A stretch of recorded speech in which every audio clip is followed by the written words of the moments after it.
연합훈련을 마치고 한국을 떠났던 미국 항공모함이 회항했습니다. 북한 도발에 따른 대응으로 한미는 지대지 미사일 4발을 발사했습니다. 한미가 미사일을 쏘기 전 우리 군이 발사한 현무 미사일이 민가에서 700m 거리에 떨어졌습니다. 불길과 함께 큰 폭발이 일어 강릉 주민은 밤새 불안에 떨었습니다. 검찰이 성남FC 후원금 의혹 공소장에 이재명 대표와 정진상 실장이 후원금의 불법성을 알면서도 50억 원을 받아냈다고 적은 것으로 확인됐습니다. 또 이 대표와 친분이 있는 직원들에게 성과급이 지급된 내용도 담았습니다.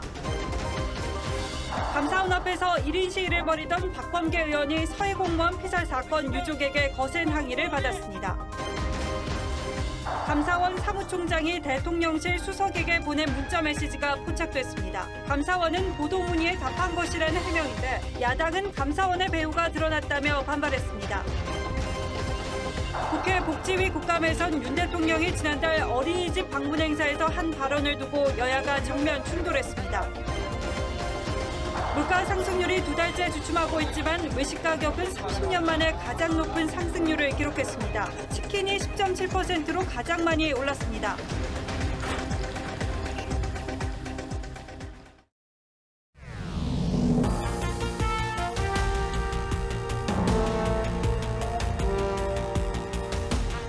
시청자 여러분 안녕하십니까? 뉴스나인의 신동욱입니다.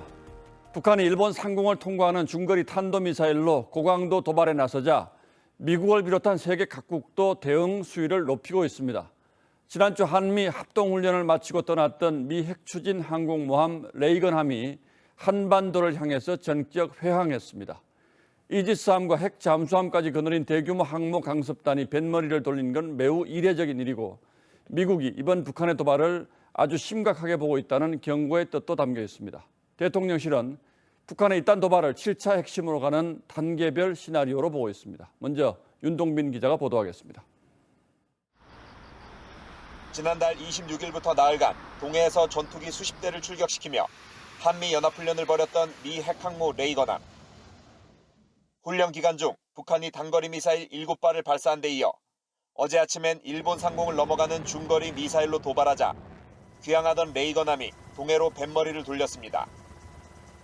레이건함이 일본 요코스카항으로 향하던 시각에 북한이 인도태평양 사령부가 있는 하와이를 향해 미사일을 발사했는데 미사일은 레이건함 회항로와도 겹쳤습니다.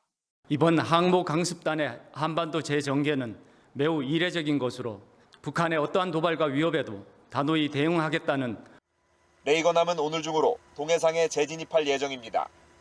항모 전단의 재진입은 한미 정상이 미 전략자산을 적시에 전개하기로 합의한 데 따른 후속 조치라고 군은 설명했습니다. 한미는 어제 공대지 미사일을 발사한 데 이어 오늘 새벽엔 지대지 미사일 에이테크스 4발로 추가 대응했습니다. 대통령실은 북한의 도발이 7차 핵실험 가능성을 높이기 위해 단계별 시나리오를 밟아가는 것이라고 분석했습니다.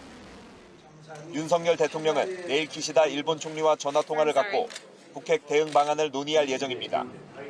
TV조선 윤동빈입니다. 북한의 이번 탄도미사일 도발에 대한 미국의 대응은 이전과는 달랐습니다. 백악관 국가안전보장회의는 북한 도발 3시간 만에 무모하고 위험한 결정이라며 강도 높은 비판 성명을 발표했는데 북한이 지난달 25일부터 잇따라 미사일 도발을 한 이후에 미국 정부가 먼저 나서서 공식 입장을 낸 건 처음입니다. 곧이어 바이든 대통령은 일본 기시다 총리와 직접 통화해서 대응 방안을 논의했습니다. 잠시 뒤 우리 시간 새벽 4시에 열리는 유엔 안보리 회의에서는 대북 추가 제재 방안도 논의됩니다. 이어서 황정민 기자가 보도합니다.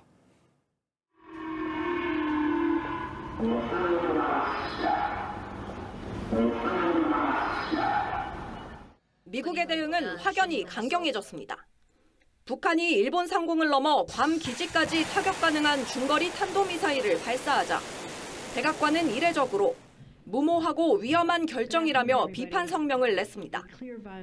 북한 도발 3시간 만입니다. 지난달부터 계속된 북한의 이딴 도발에 먼저 공식 입장을 낸 건 처음입니다. Posed an unacceptable threat to the Japanese public. This action is a clear violation of multiple resolutions adopted by the UN Security Council. 바이든 대통령과 기시다 일본 총리의 통화도 곧바로 이뤄졌습니다. 백악관은 25분간 통화에서 두 정상이 북한 도발을 가장 강한 표현으로 규탄했다고 발표했고, 미 국방부는 일본 항공자위대와 합동 군사훈련 사실을 공개했습니다. These engagements were taken to showcase combined deterrent and dynamic strike capabilities while demonstrating the interoperability our nations share. 일본은 5년 만에 북한 규탄 결의를 중의원에서 만장일치로 통과시켰고, 미국을 포함해 영국과 프랑스 등도 안보리 공개회의 소집을 즉각 요청했습니다. 대북 추가 제재 등이 논의될 예정인데 한국도 이에 당사국으로 참여합니다. 다만 중국과 러시아가 이번에도 반기를 들 가능성이 높다는 관측입니다. TV조선 황정민입니다. 북한의 미사일 도발에 대응해 오늘 새벽 한미가 지대지 미사일 4발을 발사했습니다. 이에 앞서 어젯밤 늦게 우리 군이 현무 2 탄도미사일 1발을 동해상으로 먼저 쐈는데 이 과정에서 어이없는 사고가 있었습니다. 발사 직후 제대로 날지 못하더니 서쪽의 군 골프장에 떨어진 겁니다. 민가에서 불과 700m밖에 되지 않는 곳이어서 주민들이 크게 놀라 신고하고 언론사에 제보하는 소동이 벌어졌습니다. 구민성 기자가 취재했습니다. 까마득한 밤하늘에 화염이 치솟습니다. 어젯밤 우리 군이 북한의 미사일 도발에 대응해 현무2C 미사일 1발을 발사했는데 목표로 했던 동해상의 특정 좌표가 아닌 반대 방향 육지로 탄도와 추진체가 분리돼 떨어졌습니다. 현무2C는 기존 모델의 비행 거리를 1000km 늘린 개량형으로 앞서 올해 2차례 발사를 포함해 오발 사고는 처음입니다. 군은 미사일 추진제 연소에 따른 화염 외에 추가적인 폭발은 없었다고 설명했지만 민가와 떨어진 탄도와의 거리는 700m에 불과했습니다. 군은 해당 미사일에 대해 전수조사를 벌이기로 했습니다. 실전 배치를 완료한 미사일이기 때문에 이런 결정적인 순간에 실패를 한다라는 것은 억제 능력 측면에서의 굉장히 큰 빈틈이. 큰 폭발음에 인근 강릉 주민들은 영문도 모른 채 밤새 불안에 떨었습니다. 미사일인지 모르고 그냥 좀 있으니까 뭐 개인 같은 소리 나잖아요. 번개도 아닌데. 군은 주민들에게 훈련 사실을 사전 공지했지만 사고 사실을 제때 알리지 못했다며 매우 유감스럽게 생각한다고 사과했습니다. TV조선 구민성입니다. 성남FC 후원금 의혹과 관련해서 검찰이 실무자를 기소하면서 작성한 공소장을 저희 취재진이 입수했습니다. 이 공소장에서는 이재명 대표와 최측근 정진상 실장을 뇌물죄 공범으로 적시돼 있고 검찰은 두 사람 모두 영리법인인 성남FC가 후원금을 요구할 수 없다는 사실을 알면서도 50억 원을 요구해서 받아냈다고 판단했습니다. 공소장의 더 자세한 내용은 조성호 기자가 요약했습니다. 두산건설은 2015년 7월 이재명 당시 성남시장과 분당 정자동 부지 관련 협약을 맺었습니다. 부지 용도를 병원 시설에서 업무 시설로 변경하고 용적률도 250%에서 670%로 상향한다는 내용이었습니다.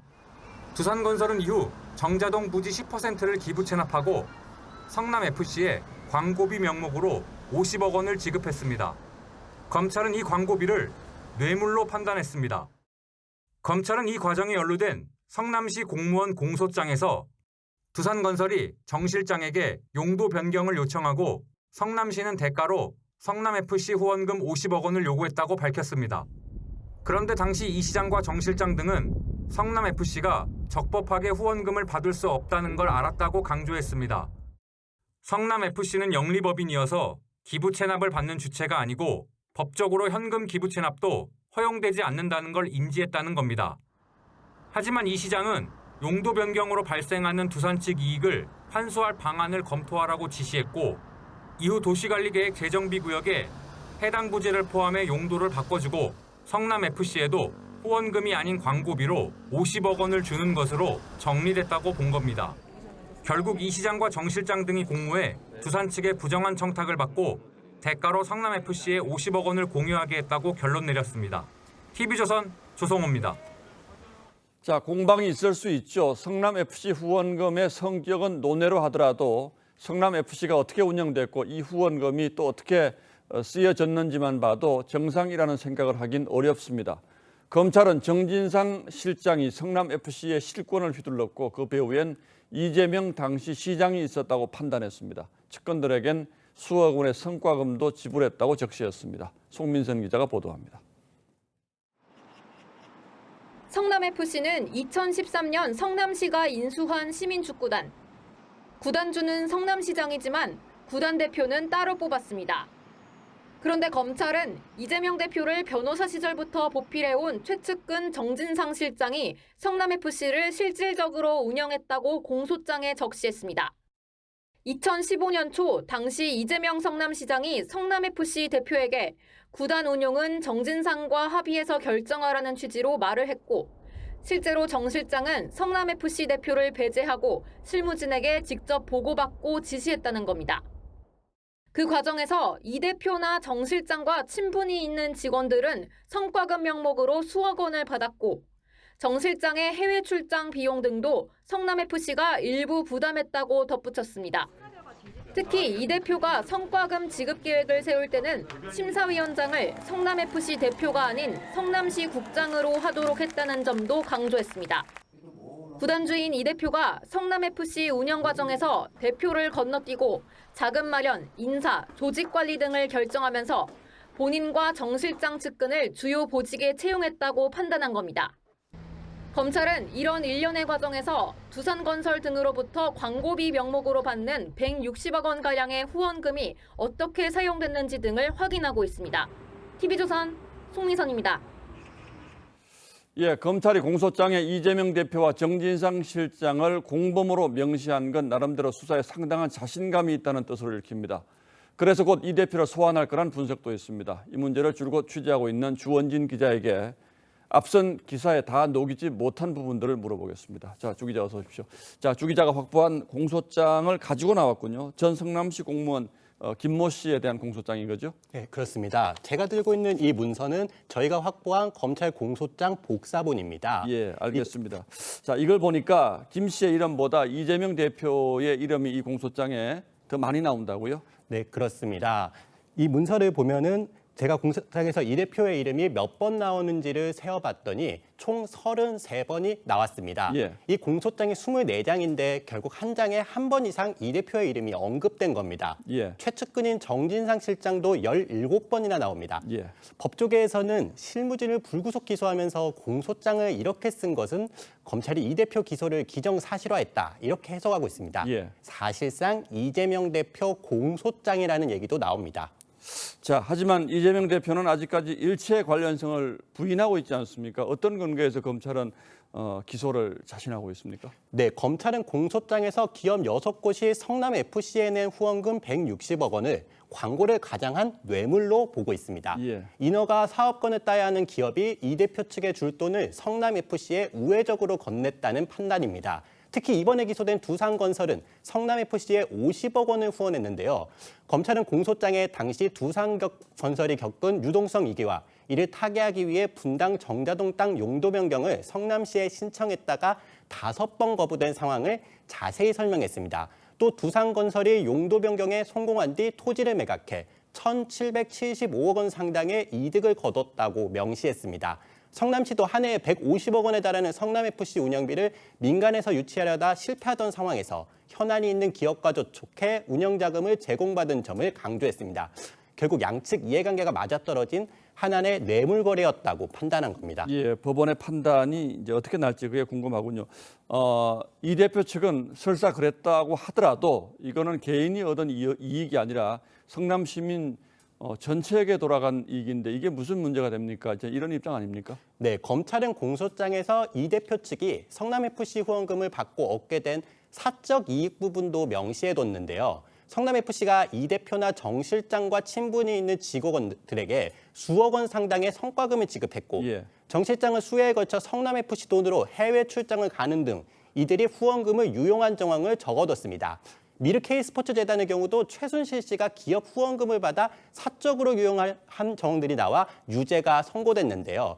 검찰은 추후 성남FC 후원금이 이 대표 측으로 흘러들어간 정황을 파악하는 데 수사에 총력을 기울일 것으로 보입니다. 예, 알겠습니다. 그런데 궁금한 게 하나가 남는군요. 주 기자 설명을 다 듣고 봐도 이재명 대표가 이렇게 했을 것이라는 검찰의 주장만 있지 구체적으로 이재명 대표가 어떤 형식으로 개입했는지 이건 안 나오는데 공소장에는 보통 쓰지 않습니까? 그런 것들은? 네, 그게 법률상 공소장에는 어떤 범죄 혐의로 재판에 넘겼는지만 담도록 돼 있습니다. 이 대표가 구체적으로 어떤 지시를 했고 어떻게 개입했는지는 향후 재판에서 검찰이 하나둘씩 증거를 제시하며 입증할 예정인데요. 검찰이 수차례 압수수색과 관계자 소환 조사를 한 만큼 관련 증거는 재판에서 저희도 볼 수 있을 듯합니다. 자, 결국 앞으로 펼쳐질 재판 과정에서 검찰이 얼마나 설명 가능한 증거들을 내놓느냐 이게 중요한 관건이 되겠군요. 예, 주원진 기자 잘 들었습니다.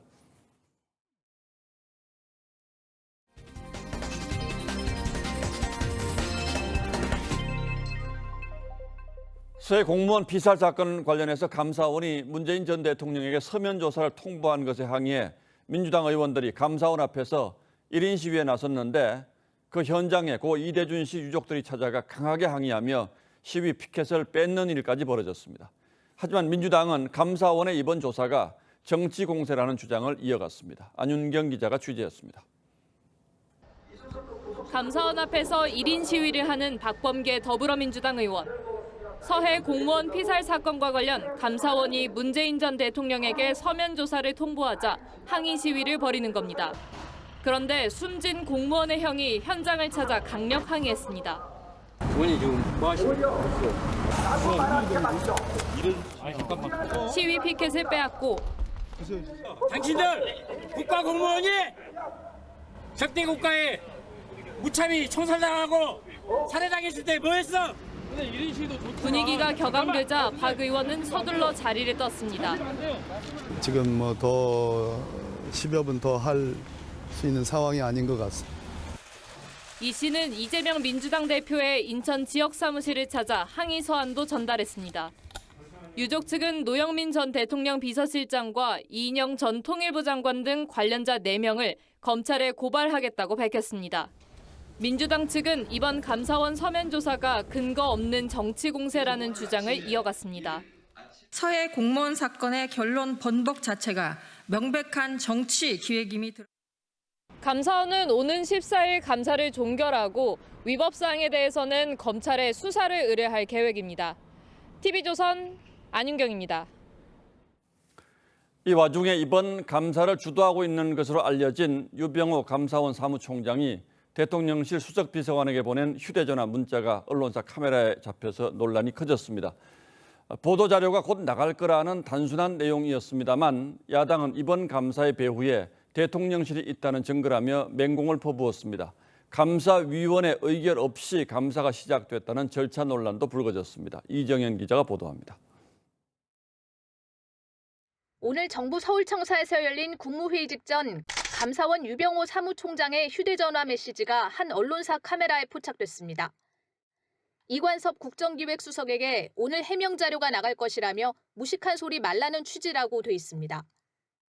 오늘 한겨레 신문은 감사원의 서해 공무원 피격 사건 감사가 착수 전 감사위원회 의결을 거치지 않아 위법이라는 의혹을 제기했습니다. 하지만 감사원은 감사위원회 의결 대상인 연간 감사계획 이후 추가된 공직감찰이어서 오랜 운영기조에 따라 원장 결재하에 감사에 착수했고 이후 하반기 감사계획에 포함시켜 위원회 의결을 거쳤다며 해당 보도는 사실이 아니라는 해명 자료를 냈습니다. 이런 사실관계 확인을 요청한 이수석의 문의에 유 사무총장이 답변한 문자가 언론에 잡힌 겁니다. 민주당은 정치감사 배후가 대통령실로 드러났다며 어디까지 보고를 받고 어떤 지시를 내렸는지 윤 대통령이 답하라고 공세를 폈습니다. 감사원 감사가 대통령실의 지시에 의해 치밀하게 계획된 정치감사임을 명백하게 보여줍니다. 감사원은 언론 보도 관련 질의에 유 사무총장이 해명 자료가 나갈 거라고 알려준 내용이 전부라고 반박했고 이수석도 TV조선과 통화해서 은밀한 내용이면 텔레그램을 쓰지 왜 문자로 보냈겠냐고 반문했습니다. TV조선 이정현입니다. 문재인 전 대통령 부인 김정숙 여사가 4년 전 대통령 전용기를 타고 인도의 세계적 문화유적지인 타지마할을 방문한 사실을 두고도 논란이 가라앉지 않고 있습니다. 핵심은 인도 측에서 먼저 요청한 것이 아니라 우리가 먼저 요청했다는 것, 그리고 수억 원대의 예비비가 급히 편성돼 집행됐다는 사실입니다. 여기에 문체부가 당시 예산을 배정받기 위해서 기재부에 제출한 순방 일정표가 공개되면서 논란이 더 커졌습니다. 어떤 문제가 있었는지 김하림 기자가 자세히 살펴봤습니다. 문화체육관광부가 2018년 10월 말 예비비 신청을 위해 기재부에 제출한 김정숙 여사의 순방 일정표입니다. 5일 모디 총리의 방, 6일 허황우 공원 착공식에 참석한 뒤 다음 날 서울공항으로 돌아오는 일정입니다. 출국 이틀 전인 2일 문체부 장관에게 보고한 일정과 순방 뒤 제출한 공무출장 보고서에도 타지마할은 언급되지 않았습니다. 타지마할 일정이 처음 등장한 건 순방 참가자들에게 나눠준 현지 일정표. 실제 김 여사는 순방 마지막 날 전용기로 400km 넘게 이동해 타지마할을 방문했습니다. 김 여사는 타지마할 방문 넉 달 전 문 전 대통령과 함께 인도를 방문했을 때 다시 오게 되면 타지마할에 꼭 갈 것이라고 말하기도 했습니다. 당시 청와대는 UP 주정부의 강력한 요청으로 방문하게 됐다며 김 여사가 인도의 자랑스러운 문화유산을 직접 보게 돼 영광이라고 했다고 전했습니다. 여당은 순방에 들어간 정부 예비비 4억 원이 김 여사의 여행 쌈짓돈이냐며 진상규명을 촉구했고 무조건 출장과 순방을 다녀오면 그 내용에 관한 상세한 보고가 정부 보고서가 남아야 하죠, 결과 보고서가. 그러나 타지마할에 대한 보고서는 누락됐습니다. 외교 성과 없는 영부인의 버킷리스트 순방이라고 비판했습니다. 영부인의 세계 일주 꿈을 이뤄준 버킷리스트 외교입니까? 김건희 여사가 이렇게 외국 나가면 무슨 일이 벌어질까요? 내가 발언 못할 뻔했어. 야당은 김 여사가 문 전 대통령을 대신해 간 것이라고 반박했지만 문재인 대통령을 초청을 한 겁니다. 그런데 그 문 대통령께서 인도를 당시에 갈 수 없는 상황이어서 여당은 외교부가 당초 장관을 초청했다고 확인했다며 감사를 통해 김 여사의 국고 사적 유용 여부를 밝혀야 한다고 주장했습니다. TV조선 김하림입니다. 그런가 하면 문체부 국정감사에서는 고교생이 그린 그림 한 장을 두고 여야가 충돌했습니다. 지금 제 뒤로 보이는 바로 이 열차 그림입니다. 문체부는 정부 예산을 지원받는 만화진흥원이 이 그림에 상을 주는 게 적절치 않다고 경고를 했고 야당은 표현의 자유를 억압하는 부적절한 개입이라고 비판하고 나섰습니다. 이 그림이 해외 작품을 표절했다는 주장까지 더해지면서 국감장이 소란스러웠습니다. 고이동 기자입니다. 매년 100억 원 안팎의 정부 예산을 지원받는 한국만화영상진흥원이 최근 전국 학생만화 공모전에서 금상으로 뽑은 윤석열차라는 제목의 그림입니다. 윤 대통령 얼굴을 한 기차를 김건희 여사로 보이는 여성이 조종하고 법복을 입고 칼을 든 사람들이 타고 있습니다. 야당은 이 만화를 두고 문체부가 만화진흥원을 경고한 건 박근혜 정부의 블랙리스트와 마찬가지라고 비난했습니다. 블랙리스트 사건을 일으켰던 몸통이 그 뒤로 어떻게 됐는지 아시죠? 여당은 내로남불이라고 반격했습니다. 특히 2019년 민주당이 문 전 대통령을 김정은의 수석 대변인이라고 보도한 외신 기자의 이름을 공개한 부분과 경찰이 소득주도 성장 비판 대자보를 붙인 대학생들을 내사한 점을 거론했습니다. 문재인 열차 전 대통령으로 바꾸고 차장을 김정숙 여사로 탐승자를 김정은이나 586 운동권, 민노총 또 시민단체로 그렸다면 고등학생을 상대로 고발 고소를 박보균 장관은 만화진흥원이 정치적 의도나 표절 소지가 있는 작품은 수상해서 빼기로 하고선 실제 공모에선 무시했다고 경고 이유를 설명했습니다. 정치적인 색채를 빼겠다. 그리고 영예선 흥분을 안 하겠다 해놓고 자, 장관이 됐어요. 그 조항을 삭제를 하고 공모를 했기 때문에 2019년 영국 일간지 더 선에 실린 만평 영국 총리 열차를 표절했다는 의혹도 제기됐는데 여당은 만화영상진흥원장이 민주당 소속 광역의원 출신이라는 점도 정치 편향성 논란을 부추긴다고 꼬집었습니다. TV조선 고이동입니다. 보건복지위 국정감사에서는 윤석열 대통령이 어린이집을 방문한 현장에서 한 발언을 두고 여야가 고성의 막말까지 주고받았습니다. 행안위 국감에서는 이재명 대표의 선거법 위반 사건을 두고 여야가 충돌하면서 파행이 거듭됐습니다. 정민진 기자가 취재했습니다. 보건복지 국정감사가 시작하자마자 야당은 지난달 윤 대통령이 어린이집을 방문해 한 말을 문제 삼았습니다. 집에서 난 있는 줄 알았더니 아주 어린 애기들도 여기 오는구나. 조사 안 되면. 6개월부터. 6개월부터. 걔네들은 뭐 해요? 2세 미만 아이들이 보육 혜택을 받는 것도 모른 채 방문한 건 보육 참사라는 겁니다. 대통령님이 현장 소통에서 왜 자꾸 실패하는지, 발언에 왜 실언이 있는지. 여당이 국정감사와 관련 없는 질문이라고 반발하자 보건복지와 관련 없는 이야기를 가지고 참사 이야기 하냐고요. 막말까지 터져나왔습니다. 좀 가만 계세요. 기다리세요. 발언하시지 않습니까? 니나요? 지금 뭐라 그러셨어요? 행안위의 중앙선관위 국감에선 허위사실 공표 혐의로 재판에 넘겨진 민주당 이재명 대표의 대선 비용이 쟁점이 됐습니다. 유죄가 확정되면 민주당이 선거 보전금을 반환해야 한다고 했고, 만약에 유죄가 될 때는 언론에서는 434억 원에 대해서 어떻게 받느냐? 반환 요건에 해당되면 그 후보자한테 받아내는 게 아니고 해당 정당이 반환을 해야 됩니다.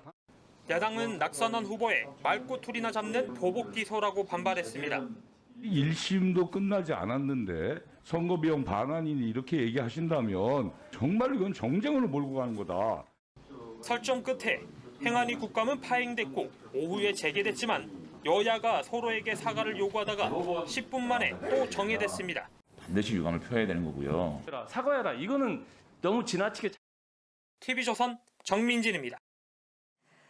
소비자 물가 상승률이 8월에 이어 지난달에도 꺾인 것으로 나타났습니다. 희소식으로 받아들이기에는 아직 이릅니다. 외식 물가가 30년 만에 최고 상승률을 기록한 데다가 이 농산물 가격도 고공행진 중입니다. 대외적 변수도 있어서 이 고물가 상황은 상당 기간 이어질 전망입니다. 배상윤 기자입니다. 서울의 한 음식점, 물가 상승 영향으로 주요 메뉴 가격이 지난해보다 1,000원씩 올랐습니다. 매일 점심을 사 먹는 직장인들에겐 부담입니다. 맛도 물론 중요하지만 더 옛날보다는 가성비를 따지게 되는 것 같아요.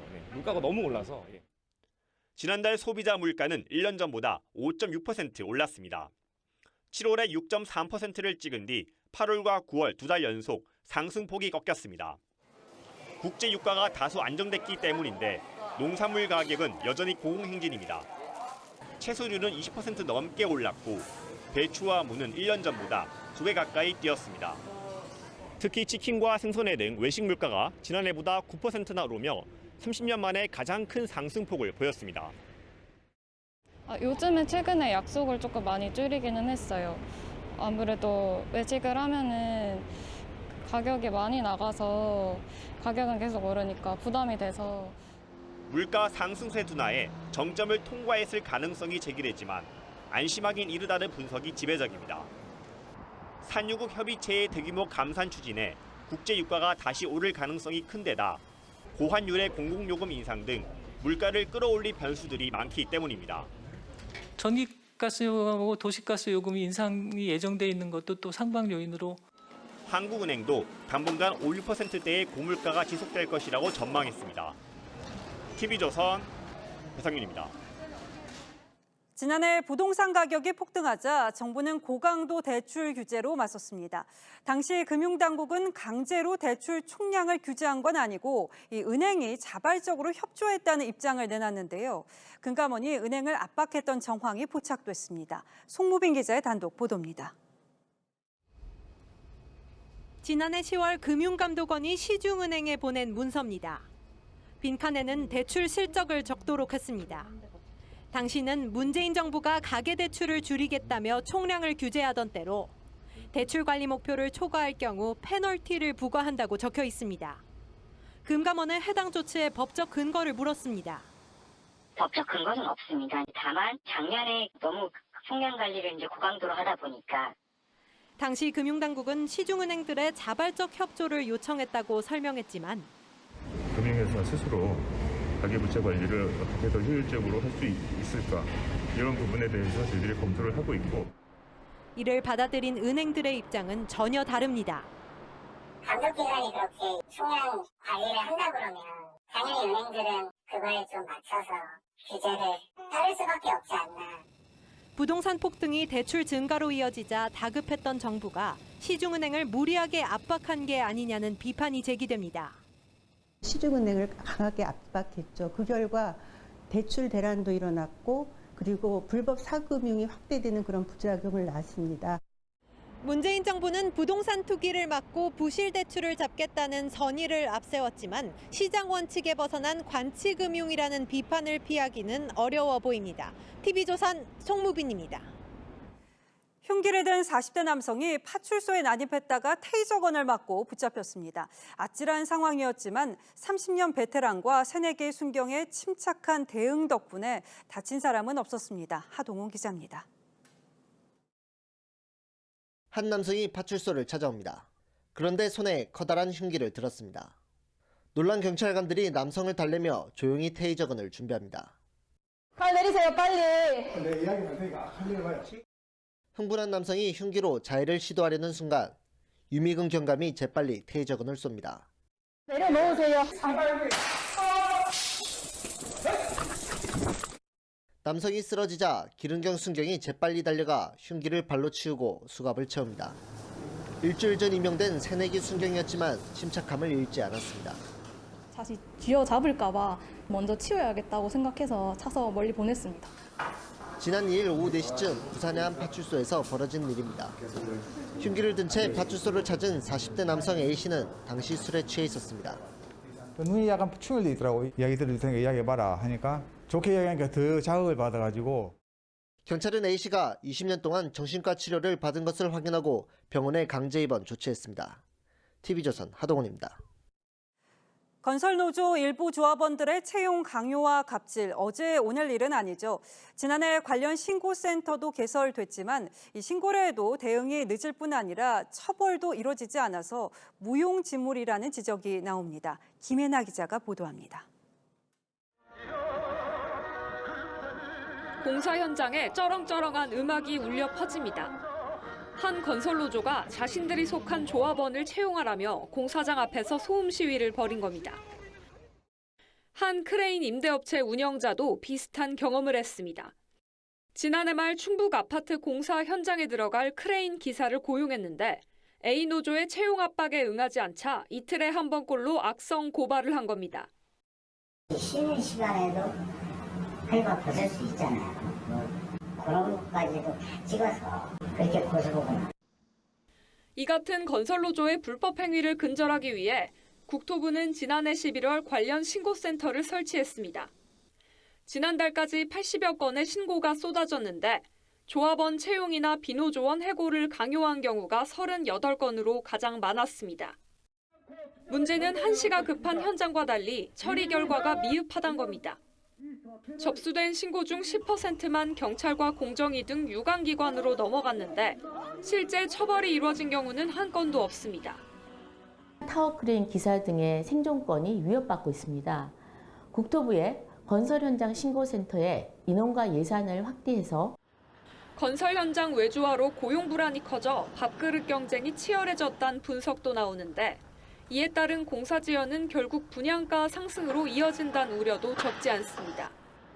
국토부는 오는 17일 건설 현장 불법 행위 점검에 나설 예정입니다. TV조선 김예나입니다. 휴게소 음식은 비싸다고 생각하시는 분들 많을 겁니다. 비싸지만 달리 방법이 없어서 먹는 경우가 많은데 이 알짜 휴게소 몇몇 곳을 도로공사 퇴직자 모임이 운영하고 있었습니다. 이들은 적자가 나도 회원들에게 배당금을 나눠주는 등 자신의 이익만은 챙기고 있었습니다. 윤재민 기자가 취재했습니다. 서울 만남의 광장 휴게소 푸드코트입니다. 짬뽕 한 그릇, 돈가스 가격이 9,500원으로 한 끼 먹기에 싼 가격은 아닙니다. 핫도그도 4,000원인데 같은 브랜드 다른 일반 점포에서는 2,200원에 팝니다. 일반 상가에서 파는 것과 비슷하거나 조금 비싼 가격이라서 살짝 주춤하게 되는 것 같아요, 살 때. 휴게소 운영업체가 매달 음식점 매출의 40%를 수수료로 떼어가는 탓에 시중 음식점보다 비싼 겁니다. 그런데 만남의 광장과 진영, 동명 휴게소 등 알짜 휴게소 5곳을 운영하는 업체는 다름 아닌 도로공사 퇴직자 단체인 도성회의 자회사로 전관예우라는 지적이 나옵니다. 게다가 지난해 1,100억 원 넘는 매출을 올리고도 9억 5천여만 원의 순적자를 냈는데 이런 상황에도 회원들에게 8억 원을 배당했습니다. 소비자들이 가격 인상으로 피해를 볼 때도 투자자인 도성회 회원들은 계속 배당을 받아왔습니다. 결국 국민들의 이 모주머니를 털어서 도로공사 대역자들 주머니로 이전시켜줬다 이렇게 말할 수 있습니다. 도로공사는 별도 법인일 뿐 관계가 없다며 선을 그었지만 도성회에 30년 넘게 일부 휴게소에 독점 운영권을 주어온 만큼 눈 가리고 아웅이라는 지적을 피할 수 없어 보입니다. TV조선 윤재민입니다. 나비 넥타이를 하고 특유의 화법으로 정치권에 쓴소리를 가했던 김동길 연세대 명예교수가 향년 94세를 일기로 별세했습니다. 김 교수는 생전 장례식은 생략하고 이 시신은 의대에 기증해달라고 당부했는데요. 김 교수의 삶을 장동욱 기자가 되짚어봤습니다. 1928년 평안남도 맹산군에서 태어난 김동길 교수는 1946년 남한으로 내려왔습니다. 연세대 영문과를 졸업하고 미국 보스턴대에서 역사학 박사학위를 딴 뒤 모교 연세대에서 사학과 교수로 학생을 가르쳤습니다. 유신 정권을 향해 거침없는 비판을 쏟아내며 해직과 복직을 반복했습니다. 1974년에 민청학년 사건으로 구속 기소돼 징역 15년을 선고받았고 1980년에 김대중 내란 음모 사건에도 연루됐습니다. 정치에 직접 뛰어들어 14대 국회의원으로 당선됐습니다. 나비 넥타이와 코수염과 함께 이게 뭡니까라는 유행어도 남긴 김 교수. 직설화법으로 대중을 웃고 울리며 사랑을 받았습니다. 이런 인간들이 우리 사회에 있다는 거, 그것이 아주 매우 불쾌한 거 아니에요? 어젯밤 김 교수가 향년 94세로 일기를 마쳤습니다. 올 초 코로나에 걸려 병원 치료를 받던 중 세상을 떠났습니다. 평생 독신이었던 김 교수는 2011년 당시 이철 세브란스 병원 의료원장에게 내가 죽으면 장례식과 추모식은 생략하고 시신은 연세대 의료원에 기증해 의대생 교육에 쓰여지기를 바란다는 편지를 남겼습니다. 장례식을 생략하라는 고인의 뜻을 고려해 장례는 가족장으로 치러지지만 찾아오는 손님들을 위해 조촐히 마련된 빈소에는 고인을 기리는 발걸음이 이어졌습니다. 항상 마음속으로 많이 존경하고 그런 분인데 항상 유머 그리고 따뜻함으로 맞아주시던 분이십니다. 자택까지 모두 기부하고 떠난 김 교수는 부모님을 모신 경기도 양평 가족묘에서 명면에 듭니다. 새벽에 무슨 글을 쓰다가 어머니 생각이 났다. 80 넘어 90을 바라보는 노인이 눈물을 흘리고 앉았다. 그게 어떤 어머니의 아들이다. TV조선 장도우입니다.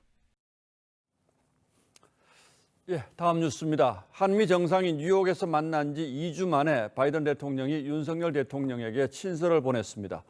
바이든 대통령은 한국산 전기차에 타격이 예상되는 IRA 인플레 감축 법안에 대한 한국의 우려를 잘 알고 있다며 열린 마음으로 협의를 이어가자고 밝혔습니다. 황선영 기자가 친서 내용 자세히 전하겠습니다. 바이든 대통령은 어제 보낸 친서에서 인플레이션 감축법 IRA에 대한 윤석열 대통령의 우려를 잘 알고 있고 열린 마음으로 협의를 지속하자고 했습니다. 바이든 대통령이 충분히 이해하고 있다는 것을 제가 확인을 했고 하여튼 긍정적인 방향으로 우리 기업에만 별도의 불이익이 가지 않도록. 대통령실은 이번 친서가 두 정상이 지난달 런던과 뉴욕에서 여러 차례 만나 협의한 결과를 토대로 작성됐다고 했습니다. 한국 기업에 대한 배려를 해나가겠다는 의지를 피력한 것으로. 바이든 대통령은 한미동맹을 강화하고 양국의 공동 목표를 달성하는데 한국과 함께 핵심 역할이 수행될 것을 확신한다고도 했습니다. 다만 바이든 대통령의 친서엔 양국 간 협의를 위한 구체적인 이행 방안은 담기지 않은 것으로 알려졌습니다. 여권 고위 관계자는 바이든 대통령이 IRA를 특정해 챙기겠다는 서신을 쓰고 친필 서명한 것 이상의 긍정적인 신호가 있겠느냐고 평가했습니다.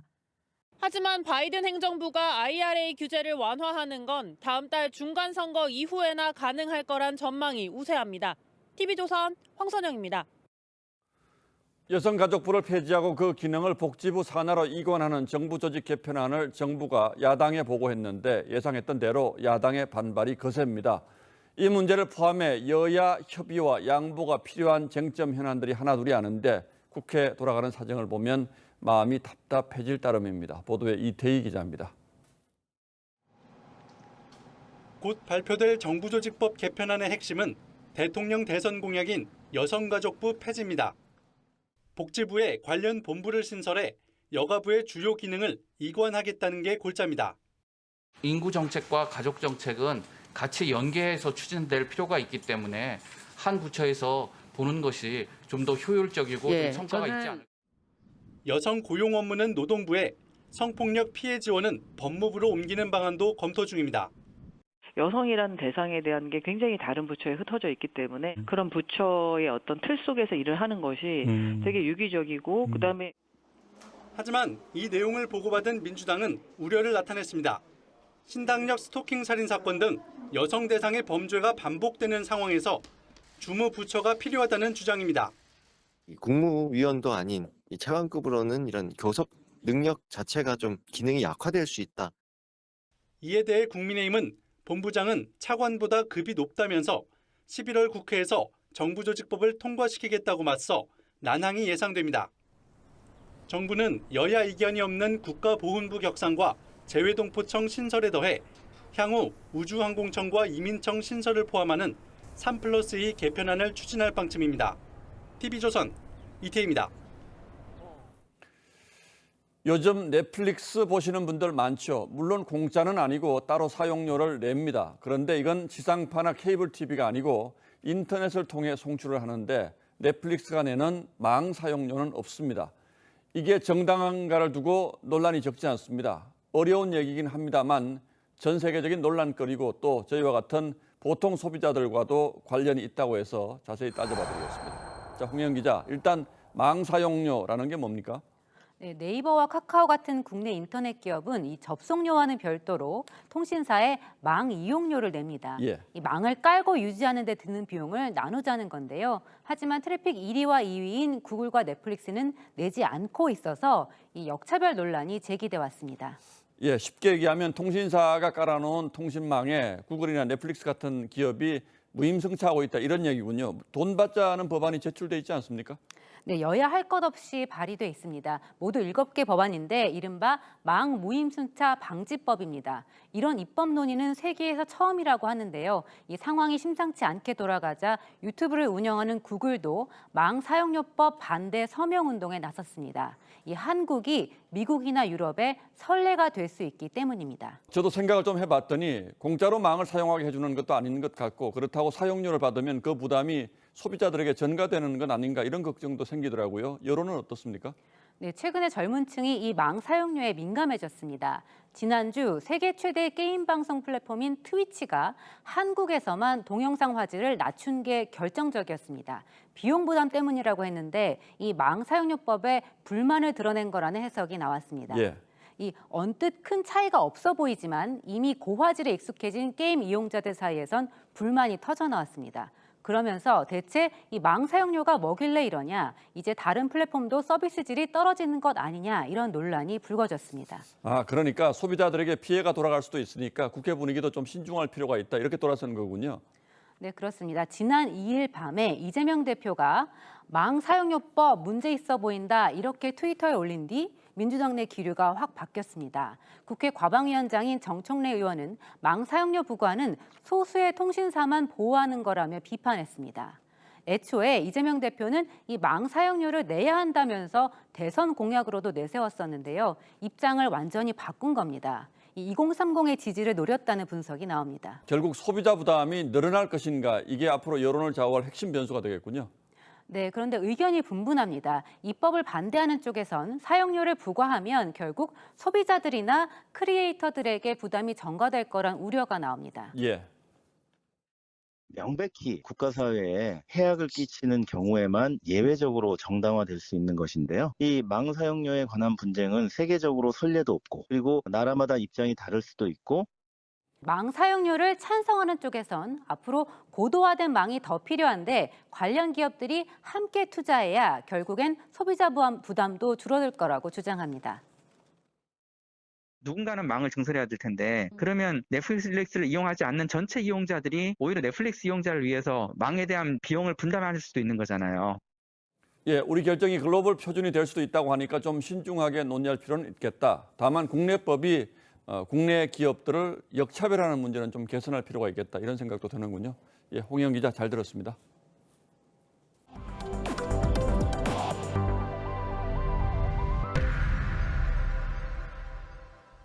아시아 최대 영화축제 부산국제영화제가 27번째 막을 올렸습니다.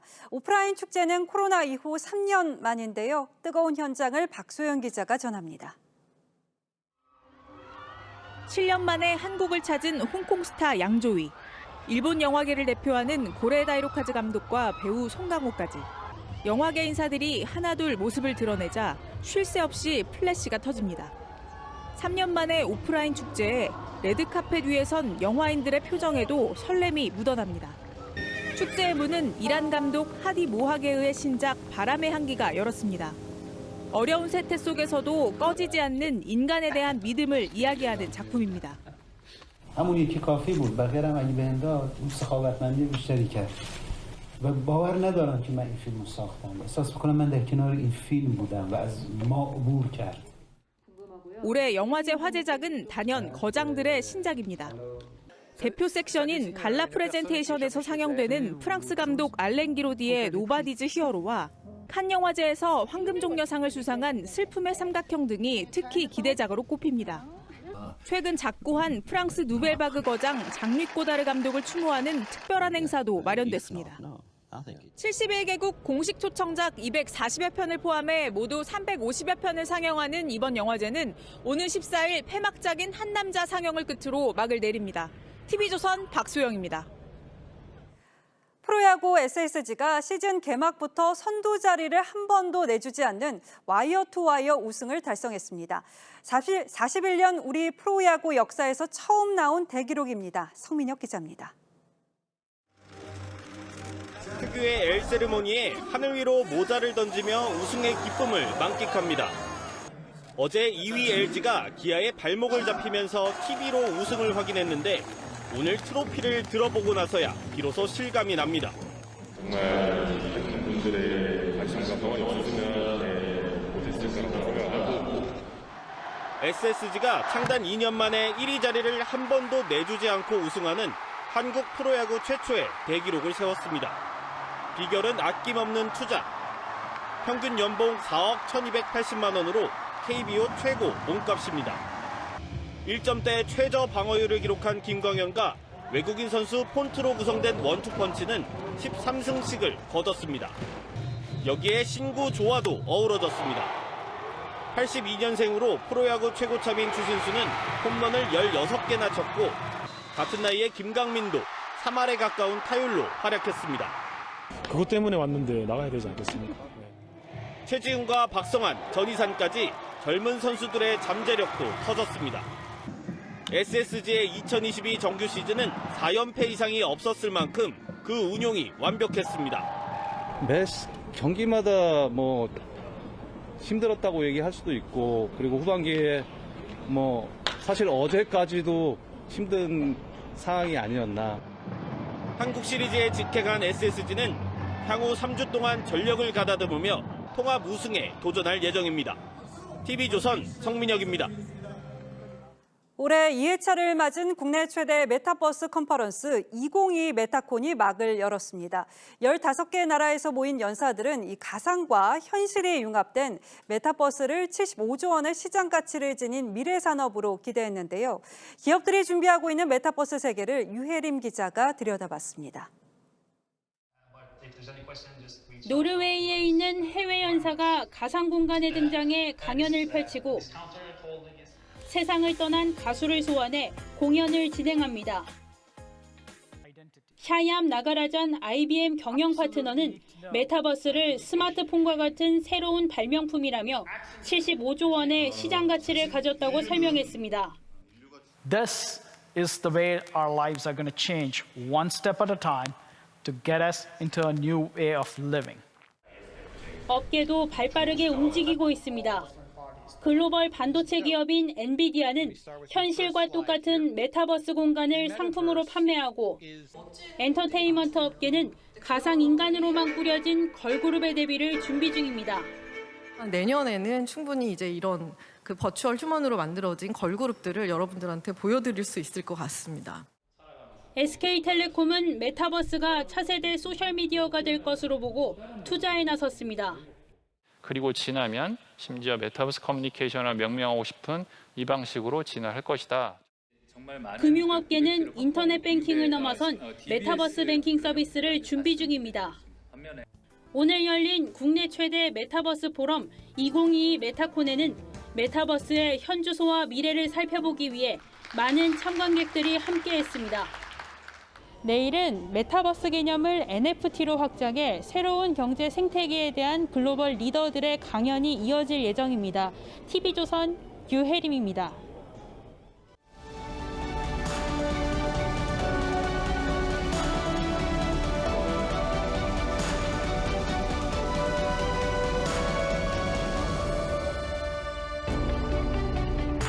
사정이 돼가도록 국회 국정감사장에서 대기하던 대기업 사장이 참다 못해 손을 들더니 볼멘 소리를 꺼냈습니다.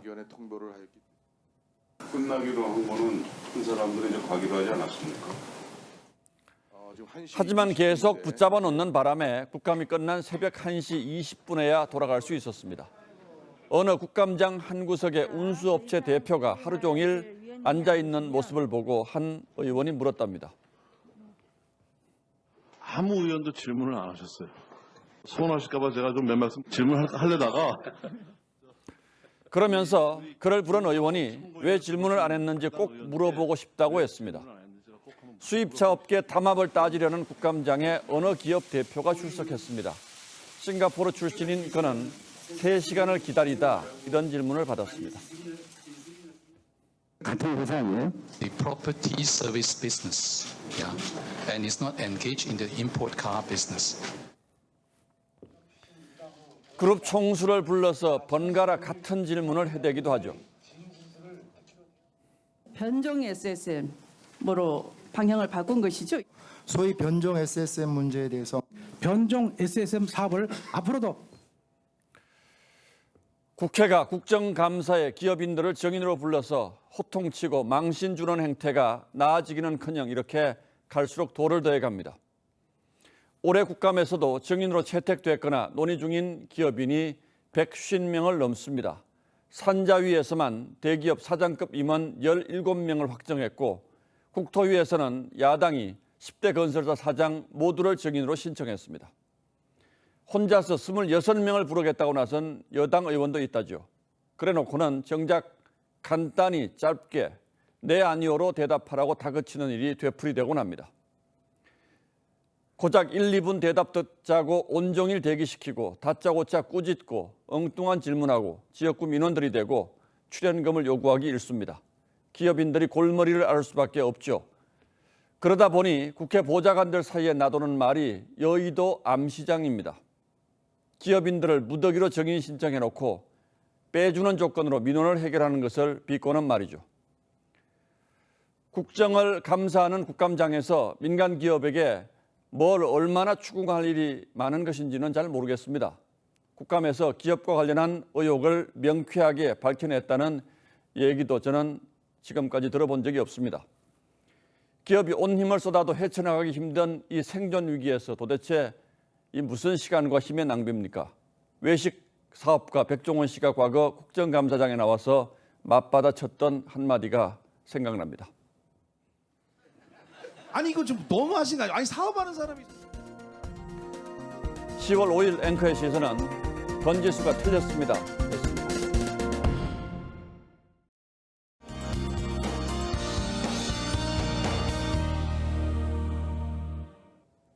날이 부쩍 쌀쌀해졌습니다. 이제는 카디건이나 얇은 트렌치코트도 어색하지 않은데요. 내일도 오늘만큼 기온이 떨어지겠습니다. 아침 기온 서울이 13도, 대전과 전주는 14도에서 출발하겠고요. 한낮에도 서늘하겠습니다. 서울이 19도, 대구는 21도에 머물겠습니다. 강원 영동 지역은 비가 길게 이어지고 있는데요. 모레까지 150mm가 넘는 비가 예상돼 주의하셔야겠습니다. 내일 그 밖의 지역도 흐린 가운데 비가 가끔 오는 곳이 있겠습니다. 물결은 서해와 동해상을 중심으로 높게 일겠습니다. 특히 동해안으로는 강한 바람과 함께 너울성 파도가 예상돼 안전사고에 유의하셔야겠습니다. 당분간 흐린 날씨가 계속되다가 한글날 연휴 동안 또 비 소식이 있습니다. 날씨였습니다. 10월 5일 수요일 뉴스9은 여기서 모두 마치겠습니다. 시청해주신 여러분 고맙습니다.